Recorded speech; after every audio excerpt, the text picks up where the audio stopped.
Great. Good morning, all, and welcome. We're starting a little late, of course, because we got had a lot put in on Palm Sunday, but that's yes, yeah, the infamous donkey ride for the children's sermon on Palm Sunday. Yes.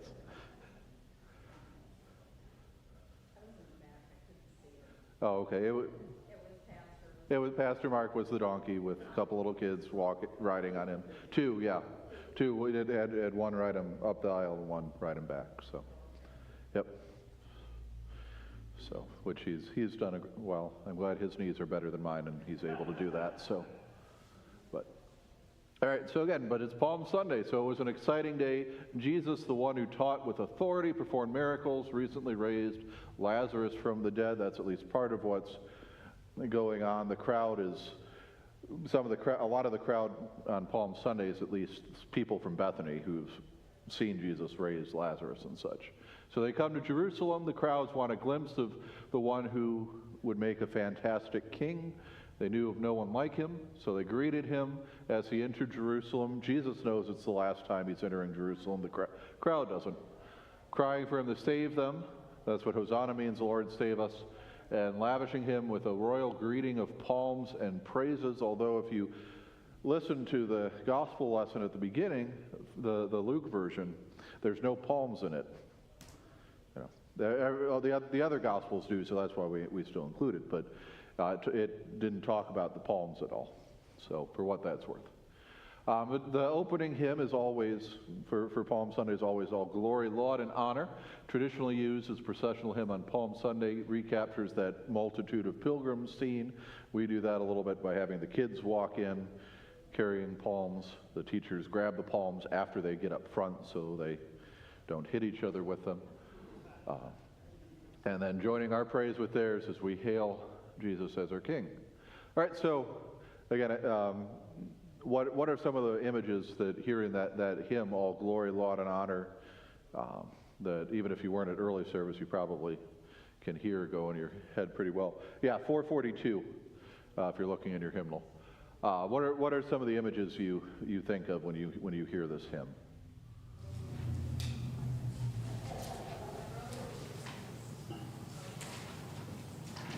It was a joyous time, it was a festival type.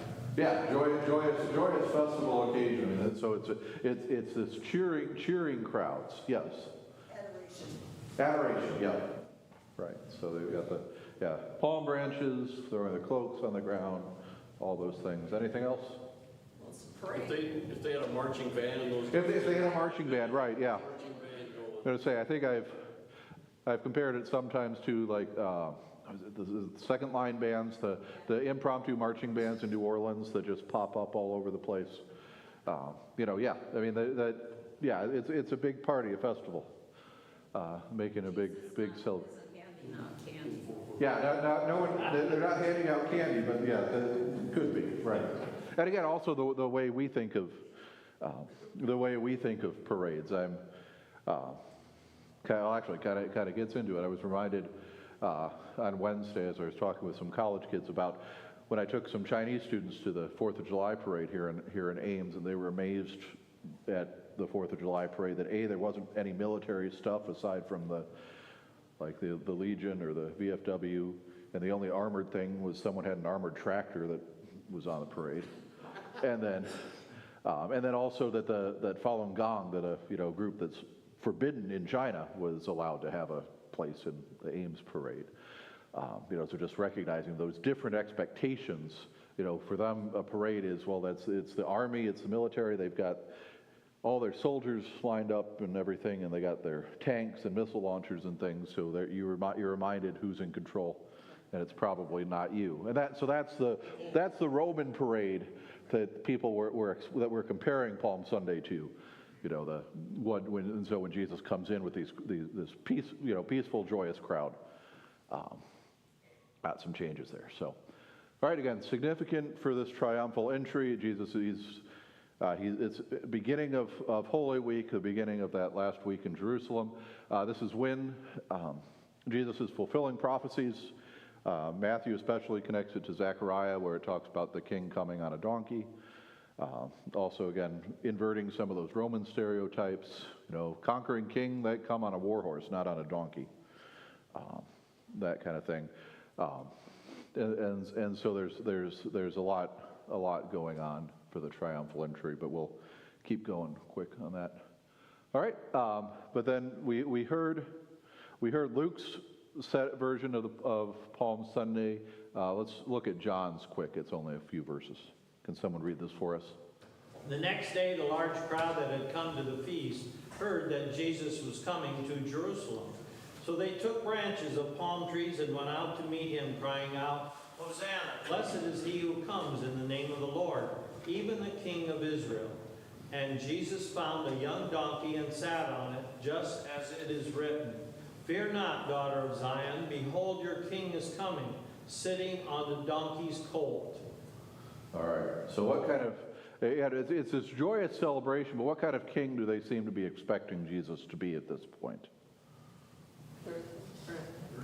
Earthly king. He's going to come. He's going to be the Messiah. He's going to throw off the yoke of Roman oppression, and everything's going to be hunky-dory after that. Yeah, Connie? I think many of these people had probably witnessed Jesus healing too. Right. So he was going to be the miracle worker. Yeah. So again, this is, they mention this is John mentions, large crowd from the feast. So this is Bethany's only a few miles away from Jerusalem, and so they've seen Jesus raise Lazarus. Is the big miracle that's just happened. Again, this is John chapter 12. John chapter 11 is the raising of Lazarus. So it's right there. But yeah, I mean all the other miracles that Jesus has recently been doing too. So assuming he's a miracle worker. Anything else? All right, so when they cry Hosanna, which means save us, Lord, or save us now, what do you think they mean? Save us from the Romans, save us from our diseases and possessions and things, a miracle worker. Save us from hunger. You remember, again, sticking with John's Gospel, John 6, after the feeding of the 5,000, that's when Jesus has to go across the Sea of Galilee because he's afraid that they're going to make him a bread king. They're expecting, you gave us bread once. We want you to hang around so you can just keep giving us bread. And Jesus knows that's not what he's going to do, but the crowd thinks it is. All right, verse 13. So where do we find these words in our liturgy? It's in the communion service. Communion service, yeah, right. Right before the Agnus Dei. Yeah. Right. So blessed is he who comes in the name of the Lord. That's what we sing that as our preparations, praising, waiting for the Lord to come to us in the Lord's Supper. All right. And then, of course, if we're thinking about Jesus as an earthly king, we see the one time he actually talks in the Passion narrative is when he's talking with Pilate. And here's what he says. Could someone read this for us? So Pilate entered his headquarters again and called Jesus and said to him, "Are you the king of the Jews?" Jesus answered, "Do you say this of your own accord, or did others say it to you about me?" Pilate answered, "Am I a Jew? Your own nation and the chief priests have delivered you over to me. What have you done?" Jesus answered, "My kingdom is not of this world. If my kingdom were of this world, my servants would have been fighting, that I might not be delivered over to the Jews. But my kingdom is not from the world." Then Pilate said to him, "So you are a king?" Jesus answered, "You say that I am a king. For this purpose I was born, and for this purpose I have come into the world, to bear witness to the truth. Everyone who is of the truth listens to my voice." And Pilate said to him, "What is truth?" After he had said this, he went back outside to the Jews and told them, "I find no guilt in him." All right. So what does Jesus say about his kingdom and what kind of king he is? It's not going to be a worldly. Not a worldly kingdom. Anything else? I think this is what was confusing to Pilate in some ways. Right. Because the Jewish people were praising him, and yet they didn't want him. Right. Right. Yeah, and that's another thing going on, and also part of what happens on Palm Sunday is that's in some ways the final straw for the Pharisees and others who have been hoping to take care of Jesus some other way, hoping he'd just kind of go away, and now that they realize he isn't, they have to take more direct action. And part of then Jesus entering on Palm Sunday kind of sets the stage and sets the timing so that things will happen when they're supposed to in relation to Passover and such. But yeah, but it's also kind of interesting, of course, to remember, we know Pontius Pilate's name, which he probably appreciate, but he wouldn't want to be known for this. Remember, we talked about this some over the summer, I think it was, but he's been playing Roman politics, and he's kind of just doing his time at this backwater province, and then hoping to go back, get promoted, get back to Rome, and be able back in the capital where all the power and the action is, and doing stuff. There's some speculation he was on the losing side of one of the emperor's power game things going on. But so he's not expecting this, but also recognizing that he's in charge of Jerusalem and the surrounding area, but he's not a king. He's been appointed there by Caesar, but he's just the governor. He's not the king.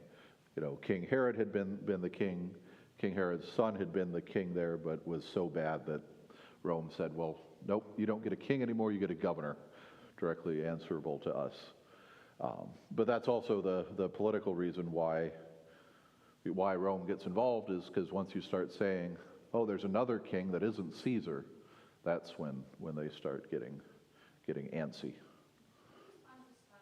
Name come from?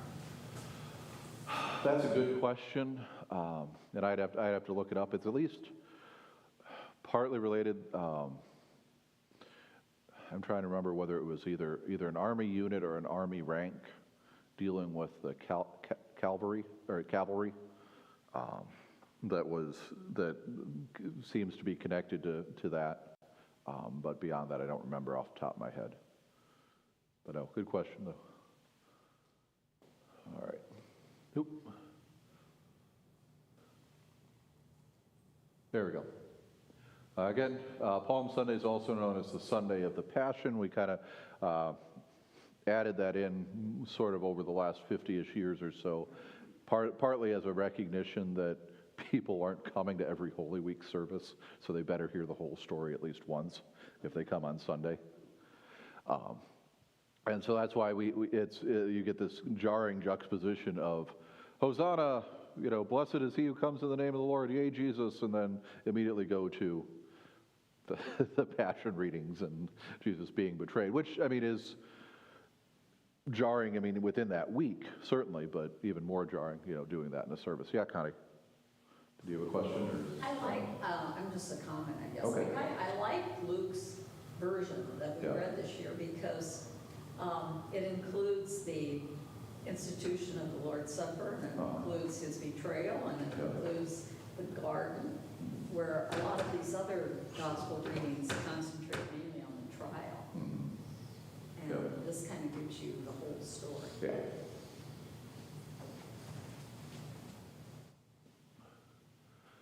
Yeah, so the Passion readings, though, remind us again why Jesus came as a king, why into the world to suffer and die so that our sins are forgiven.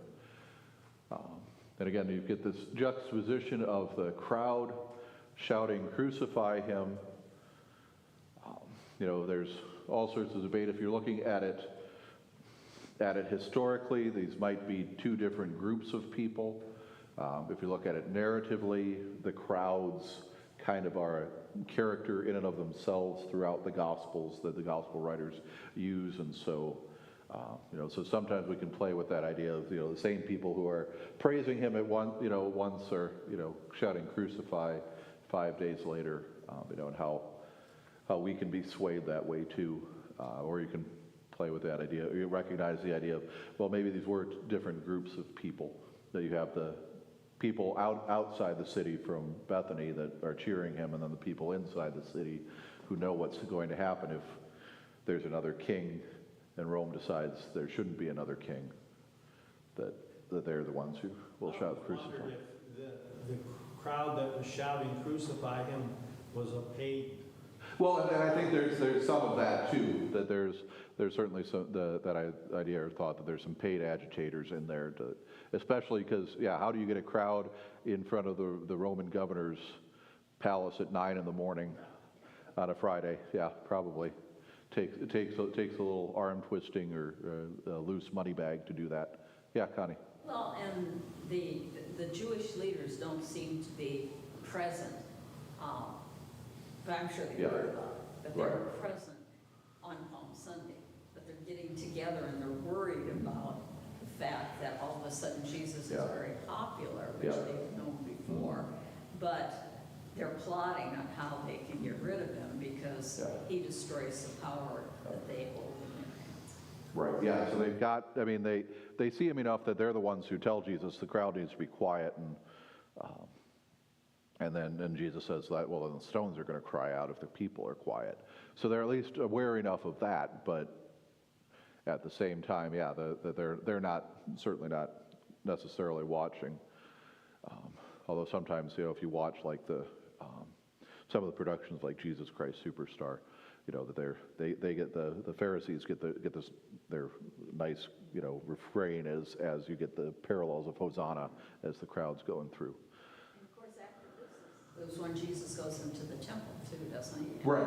Yeah. Jesus goes into the triumphal entry, and then so not only is this crowd doing it, now Jesus is going right at the temple and overthrowing the tables and the money changers and things, and so really ticking off the, you know, purposely going after the religious leaders who you know, goad them into the timing. All right.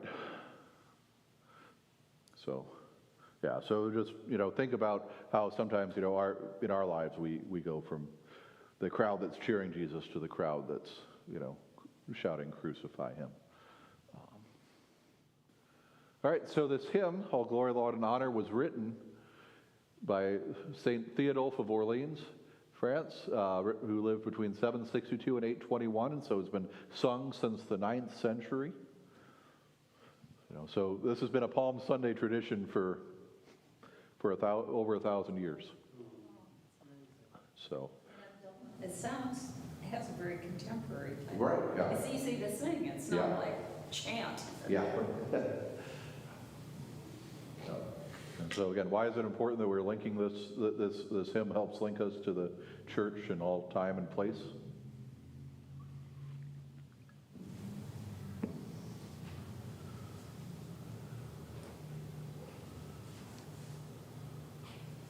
It's such an uplifting hymn, and I think, you know, the fact we use it as a processional just sort of emphasizes that. You know, there's so much energy. Yeah, a lot of energy, a lot of enthusiasm. It's kind of like, oh, come all you faithful. Right. You know? Yep. It's the same story. Yeah. The same story every year. Yeah. Again, this is the story that we need to tell every year. That starts off with Palm Sunday and works its way through the rest of the Holy Week. Right. So, and one thing also, though, I can't remember where I saw someone else pointed this out, that this is the only time we ever sing these hymns.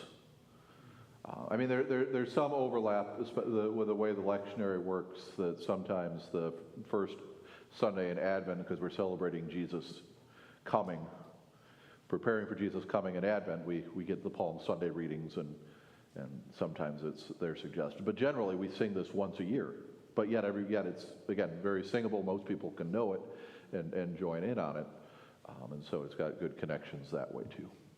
According to legend, Theodulf was imprisoned for complicity in a plot to overthrow King Louis I, and he composed this hymn while in jail for that and sang it as the king processed through town.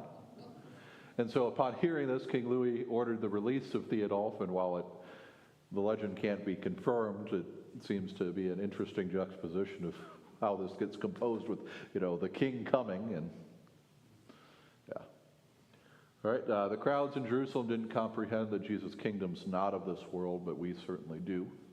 Again, as we see the praises of the people and join in our praises too. And we blend, so we're singing not with Church of All Times and Places because we're singing this hymn, but also, as we do all the time when we're praising God on earth, we're joining with the praise of God in heaven. All right, and we've got 4 minutes, so we'll see what we do. But all right, Jesus is called the King of Israel and David's royal son. Again, reminder of that. Jesus is fulfilling all these prophecies. As we looked at Jeremiah, we looked at the minor prophets, that God promised that there'd always be a branch from David. There'd always be a line of from David that would be the king in Israel. And that happened even after, during the events of exile, where it seemed like that line, the royal line, was destroyed. But Jeremiah ends with one of the kings being invited to eat at the Babylonian king's table, and so we get kind of a restoration there. The chorus of angels again join with the voices of praise of the people and the voices of the praise of the church. Reminds you of the angels singing to the shepherds. Right. Yeah, and we get that actually. That's even more explicit in the Luke version. If you're in Luke. The Luke version of Palm Sunday, the crowd's not only saying, "Blessed is he who comes in the name of the Lord," but saying, "Peace on earth and goodwill toward men." That message that the angels sent. And multitude of pilgrims. Again, they don't understand Jesus is the King of glory. They think they're glorifying him, but not recognizing why or what kind of king. And so how are our prayers and praises and anthems different than that of the crowd that first welcomed Jesus on Palm Sunday?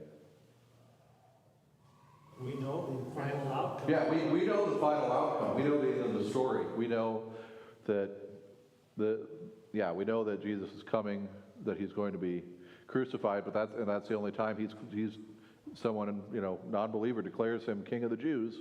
We get that sign up on the cross.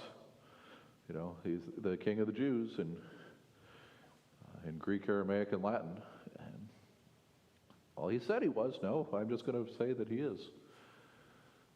All right, and then we get the glimpse of why Jesus comes with the Passion, because the parade ends differently than it began. Of course, we have this earthly glory that they're expecting, but it goes to the cross, which is supposed to be where defeated kings go, but now it's where Jesus will be the crucified king. Go from there. Again, to the world, the cross is falling. Nothing good can come out of it, but for us, it's everything. And then, let's see. In the final stanza, we pray with confidence that Jesus receives our praises as he received the praises of those who cheered him as he entered. And we acknowledge that he is our good and gracious King, and that we continue with that refrain, all glory, laud, and honor. Again, they know when the people hailed him on Sunday, they had no idea what Friday held, but Jesus did. But we see that too as we switch from Palm Sunday to Passion stuff right quickly. But a reminder too, though, that of the resurrection, we know how our lives end, that because death has been defeated, that we're waiting, our resurrection will be with Jesus forever. All right, and so what keeps your heart singing, and what kind of comfort does this hymn offer you? He's our Redeemer King. He's our Redeemer King, yep. And since you sing the refrain 5 times, Yeah. that's what really sticks to you in your head. So, Yeah, it's a simple, repetitive refrain that we repeat enough that, it'll stick in our head.